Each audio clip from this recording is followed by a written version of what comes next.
Billy is a director that is so passionate about his work that's so inspiring to be around, because you're so invigorated by your director being that passionate that you just get 10 times more passionate than you knew was even possible, you know?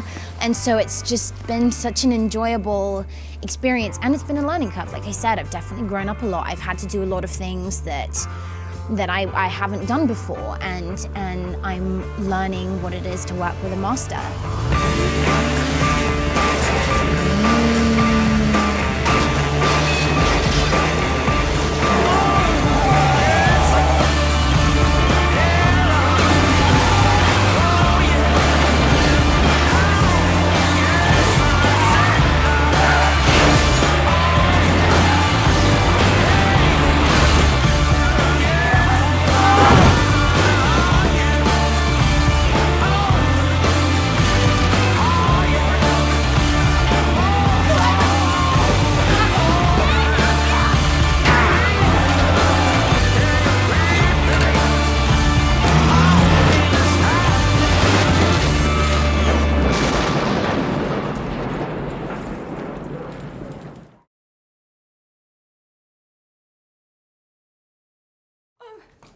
I can get you.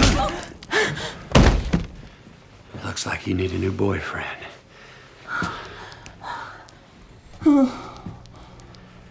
I'll be your boyfriend.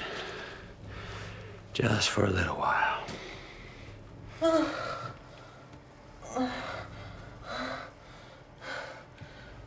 Just stay down. Stay down.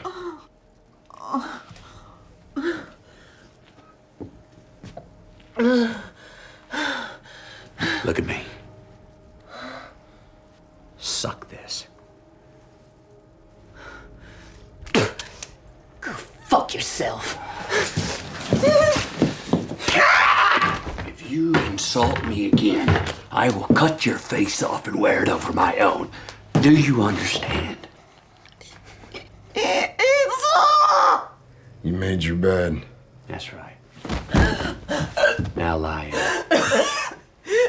Billy delves into areas that not too many filmmakers are pleased or even comfortable about dealing with, you know, whether it's in a film like Cruising, whether it's Sorcerer.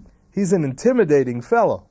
He's an intimidating fellow. He has a mercurial charm and a mercurial danger and a mercurial sense of humor about him, and it's intimidating, but it's also, under the right circumstances, can be very endearing, very, very powerful in a sense of what you will learn as an actor. Billy definitely has a standard of excellence that he expects out of everybody, and the level of preparation that he expects out of everybody. So, you know, you'd be very ill-advised to come to set ever unprepared. There's 4 or 5 of the great directors left, and Billy's certainly one of those. I mean, I'm almost back to zero here, because I believe he's taking us all to school, and, you know, and this is the big leagues because of him and the tone that he sets and his take on things. As I was growing up in Chicago, I had no particular interest in film. I mean, I used to go to the movies. Like other kids, I'd go see movies, which largely consisted of Hopalong Cassidy westerns and Dick Tracy and The Phantom and serials. They'd run a whole bunch of things like that at a theater every Saturday. And for many years, through all my formative years, I'd say, I just was entertained by films. I never had any idea that I would ever be making them. I originally was hoping that I would one day become a professional basketball player. And one day, when I was about 17 or 18, I went to see a film called Citizen Kane. And when I came out of the theater, I was dazzled. I was in another world. I was transported. And I had never had an experience like that in any of the movies that I had seen. And a day or so later, the idea formed in my mind that that's what I wanted to do.